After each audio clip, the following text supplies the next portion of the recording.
ये कार्यक्रम सत्य घटनाओं से प्रेरित है और ये उन आपराधिक घटनाओं का नाट्य और काल्पनिक रूपांतरण है। इस कार्यक्रम का उद्देश्य किसी को अपराधी ठहराना, किसी अपराध का फैसला सुनाना या अपराध को लेकर लोगों के दृष्टिकोण को प्रभावित करना नहीं है। इस कार्यक्रम का उद्देश्य किसी व्यक्ति, संस्था, संगठन या किसी समूह के व्यक्तियों, लिंग, जाति, समाज, संप्रदाय, धर्म या क्षेत्र की निंदा या अवमानना करना नहीं है। इस कार्यक्रम में किसी भी मत, विचारधारा या बयान आदि को लेकर किसी भी तरह के विवाद या मतभेद के लिए चैनल या HT मीडिया लिमिटेड किसी भी तरह से जिम्मेदार नहीं होगा। इस कार्यक्रम को सुनने के लिए दर्शकों को अपने विवेक का इस्तेमाल करने की सलाह दी जाती है। फीवर केस 104, जुर्म के पीछे की दास्तान। मुश्किल है जीना इस शहर में, हर एक सांस जैसे रखी रहन हो। यहाँ कातिल है अपनों के भेस में, वो कत्ल भी करे तो खबर ना हो। मैं हूँ वीर राठौड़ और मैं ले चलता हूँ आपको सन 2008 में कभी सुपरस्टार रह चुके एक सीनियर एक्टर की फिल्म से सुर्खियों में आई अभिनेत्री शैला खान अपनी माँ और भाई बहनों के साथ जिन रहस्यमयी हालातों में गुम हो गई, वो किसी सस्पेंस थ्रिलर फिल्म से कम नहीं था। और ऐसा होना लाजमी भी था, क्योंकि ये घटना दुनिया की सबसे बड़ी फिल्म इंडस्ट्री बॉलीवुड से जो वास्ता रखती थी। पर दरअसल जब एक दिन अचानक मुंबई के ओशिवरा पुलिस स्टेशन में शैला के सब परिवार गुमशुदगी की रिपोर्ट लिखाई गई, तो अखबारों ने इसे एक कॉलम से ज्यादा जगह देने की जहमत नहीं उठाई। पर शैला की ये गुमशुदगी बॉलीवुड की एक मशहूर आइटम गर्ल के भाई निर्माता निर्देशक राघव सावंत के लिए जीने मरने का सवाल क्यों बन गया था।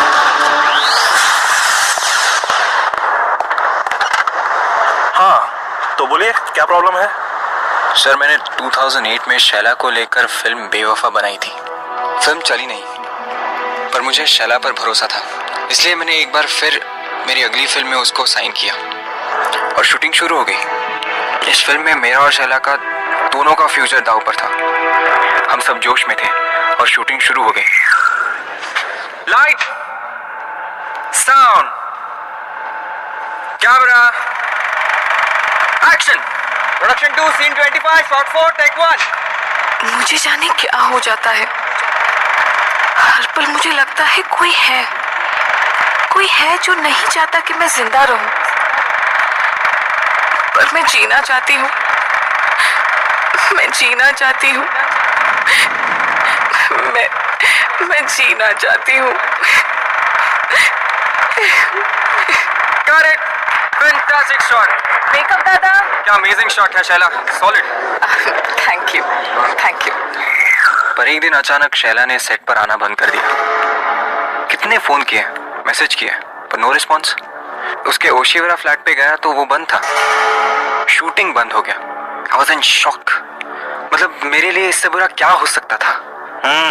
ऐसा क्या है? ठीक है, आप रिपोर्ट लिखवा दीजिए, हम कार्रवाई करेंगे। शैला खान को ढूंढने के लिए पुलिस ने इधर उधर हाथ पैर मारने शुरू किए, पर कुछ हाथ नहीं आया। उधर अफवाहें अपने पैर फैलाने लगे कि शैला खान अपनी फैमिली के साथ दुबई शिफ्ट हो गई है, या शैला ISI लश्कर की एजेंट थी जो वापस अपने आकाओं के पास पाकिस्तान लौट गई है। पर एक दिन अचानक शैला के पिता साहिर शाह पटेल फिर से ओशिवरा थाने पहुंचे और जो कुछ उन्होंने कहा उससे पुलिस के होश उड़ गए। देखिए साहब, मुझे शक है कि तबरेज ताक ने शैला, उसकी माँ और भाई बहनों का कत्ल कर दिया है। कत्ल कर दिया? मिस्टर साहिर, आपको पता भी है आप क्या कह रहे हैं? पता है साहब, और पूरा यकीन भी है कि ये उसी का काम है। ये तबरेज ताक है कौन? शैला की माँ रुबीना का शौहर। मतलब एक मिनट, अभी आपने ही कहा ना आप शैला के पिता हैं, और अब आप कह रहे हैं कि शैला की माँ रुबीना का शौहर तबरेज ताक है। ये चक्कर क्या है भाई? दरअसल मैं रुबीना का पति था और तबरेज उसका पति है, समझे आप? तो आप कहना चाहते हैं कि रुबीना के 2 पति थे, बरोबर ना? नहीं, 2 नहीं, 3 पति थे उसके। क्या? अरे बाप रे, क्या चल रहा है?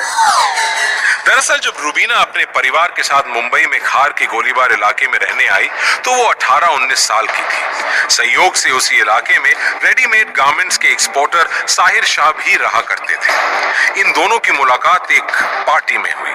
बस जवान रुबीना की खूबसूरती और साहिर शाह की दौलत ने दोनों को एक दूसरे के करीब ला दिया। आप समझने की कोशिश क्यों नहीं करते हैं? ऐसे छुप छुप कर कब तक मिलते रहेंगे? किसी दिन अगर अब्बू अम्मी को पता चल गया तो उसी वक्त मुझे घर से निकाल देंगे। यही तो मैं चाहता हूँ। What? I hate you. I hate you, Sahir. मेरा मतलब है अब तुम्हें वहाँ रहने की जरूरत ही क्या है? निकाह कर लेते हैं और फिर हम तुम अपने घर में रहेंगे। सच? Really? Oh, Sahir, you're so sweet. तुमसे कम। बस निकाह हुआ और रुबीना अपना घर छोड़कर साहिर शाह के घर में रहने लगी। साहिर और रुबीना के शादीशुदा जिंदगी के शुरुआती साल ऐसे बीते जैसे वो जन्नत में चांद सितारों के बीच रह रहे हों। कुछ ही सालों में रुबीना के 4 बच्चे हुए। पहली थी फाहिमा, दूसरी रजिया और उसके बाद जुड़वा भाई बहन इरफान और सबा। पर वक्त के साथ अब साहिर शाह का मन बिजनेस में ज्यादा और मोहब्बत में कम रहने लगा और एक दिन इसी बिजनेस के सिलसिले में उन्हें एक और आसमान छूने का मौका मिला। रुबीना, रुबीना, अरे उगांडा कोई दूर थोड़ी है, बस फ्लाइट पकड़ो और। तो पकड़ो फ्लाइट। किसने रोका है तुमको? जाओ, अभी जाओ, इसी वक्त चले जाओ। अरे मैं फोन करता रहूंगा ना। और सोचो हमारे पास ज्यादा पैसे होंगे तो तुम्हारे और तुम्हारे बच्चों के काम आएंगे ना। मेरी जान, तुम्हें खबर भी है कि कितने करोड़ का काम है। हीरो से लाद दूंगा तुम्हें। ओके, तो ठीक है। वैसे भी तुम यहाँ रहकर मेरा कौन सा ख्याल रखते हो? अच्छा, अरे तुम्हारा ख्याल नहीं रखता। अरे छोड़ो छोड़ो, क्या कर रहे हो? साहिर। बस उधर साहिर शाह युगांडा गया और इधर रुबीना के अरमानों को पंख लग गए। युगांडा से साहिर पैसे भेजता रहा और यहाँ रुबीना उन्हें अपने और अपने यारों पर खर्च करने लगी। और जब साहिर युगांडा से लौटा तो दौलत तो गई ही थी, उसकी बीवी भी उसके हाथ से निकल चुकी थी। पैसा पैसा पैसा, तुम्हारे लिए पैसा ही सब कुछ है ना साहिर? हाँ, भूल गए तुम कि मैं एक इंसान भी हूँ? मेरी और भी जरूरतें हैं साहिर, मेरी और भी जरूरतें हैं। तो अपनी जरूरतें इस तरह पूरी करोगे तुम? तो और किस तरह पूरी करूं? बताओ, जवाब दो। जवाब चाहती हो ना तो सुनो, मेरी अब और नहीं निभेगी तुमसे। उसके पास जाओ जो तुम्हारी जरूरतें पूरी कर सके। Just go to hell, Sahir, go to hell। पति पत्नी के बीच की ये तकरार बीते दिनों के साथ बढ़ती गई और आखिरकार 2006 में मेहर की मोटी रकम लेकर रुबीना अपने बच्चों के साथ साहिर से अलग हो गई। और फिर रुबीना की जिंदगी में आया उससे पूरे 10 साल जवान बिल्डर और प्रॉपर्टी डीलर राशिद शेख। बस 35 साल के राशिद ने मीरा रोड में एक फ्लैट खरीदा और 4 बच्चों की मां रुबीना से निकाह कर उसमें रहने लगा। 45 साल की रुबीना को और क्या चाहिए था? एक बार फिर से उसके पास जवान पति था और उड़ाने के लिए बेहिसाब दौलत। रुबीना की ही तरह उसकी तीनों बेटियां भी एक से बढ़कर एक खूबसूरत थी। रुबीना ने पहले तो अपनी बड़ी बेटी फाहिमा को हीरोइन बनाने की कोशिश की, पर उसकी फिल्म बॉलीवुड की लाखों फिल्मों की तरह बनी और डिब्बे से बाहर ही नहीं निकली। तो एक दिन उसकी दूसरी नंबर की बेटी रजिया उससे बोली, अम्मी, if you allow me, can I mean, मैं भी फिल्म में ट्राई करूं? अरे मेरी बच्ची, इधर आ। मैं तो जाने कब से यही सोच रही थी। जरा देखो तो, सामने आ। देख, कितनी सुंदर है तू और टैलेंटेड भी है। मैंने तो एक फोटोग्राफर से तेरा पोर्टफोलियो बनाने के लिए बात भी कर ली है। Really, अम्मी? अम्मी, so sweet of you. I love you, अम्मी. You're the best. You're a darling. अच्छा, और सुन तो, मैंने तो तेरे लिए एक नया नाम भी सोचा है, शैला। आज से तेरा नाम शैला खान। कैसा है? तुझे पसंद आया? Cool. अम्मी, super cool. You're the best, अम्मी. You're the best. बिल्कुल मेरी बेटी की तरह। बस यहीं से रजिया का फिल्मी सफर शुरू हुआ और कुछ ही दिनों के स्ट्रगल के बाद उसे राघव सावंत की पहली फिल्म मिल गई, जिसमें उसके ऑपोजिट अपने जमाने के सुपरस्टार थे। रजिया ने अपना ये फिल्मी सफर शायला खान नाम से शुरू किया, पर फिल्म बेवफा बॉक्स ऑफिस पर कुछ खास नहीं कर सकी, तो शायला मायूस हो गई। पर कुछ ही दिनों में जब राघव सावंत ने उसे अपनी दूसरी फिल्म में साइन किया, तो उसकी खुशी का कोई ठिकाना नहीं था। Really? Are you really gonna start a new film? बिल्कुल शैला, बिल्कुल नई फिल्म शुरू करने जा रहा हूँ, और वो भी तुम्हारे साथ। आके स्क्रिप्ट तो सुन लो, साइनिंग अमाउंट का चेक भी रेडी है। Sure, I'll come by the evening.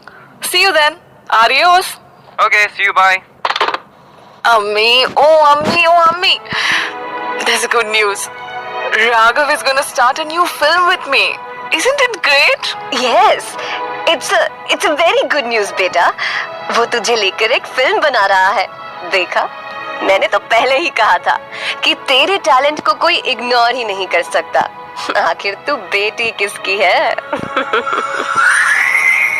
पर अभी फिल्म की शूट शुरू ही हुई थी कि शायला अपने परिवार समेत गायब हो गई। उसको जमी खा गई या आसमान निकल गया, किसी को कोई खबर नहीं थी। पूछताछ करने पर पता चला कि 30 जनवरी को शायला, उसकी मां रुबीना, बहनें फाहिमा और सबा, भाई इरफान और एक औरत अपने ओशिवारा वाले फ्लैट से अपनी स्कॉर्पियो और मित्सुबिशी लैंडर में बैठकर अपने अल्सेशियन कुत्ते और 2 पर्शियन बिल्लियों को लेकर अपने इगतपुरी वाले फार्म हाउस के लिए निकले थे। पर सवाल था कि अगर वो निकले थे तो उन्हें लौटना भी तो चाहिए था, और अगर वो नहीं लौटे तो गए कहां?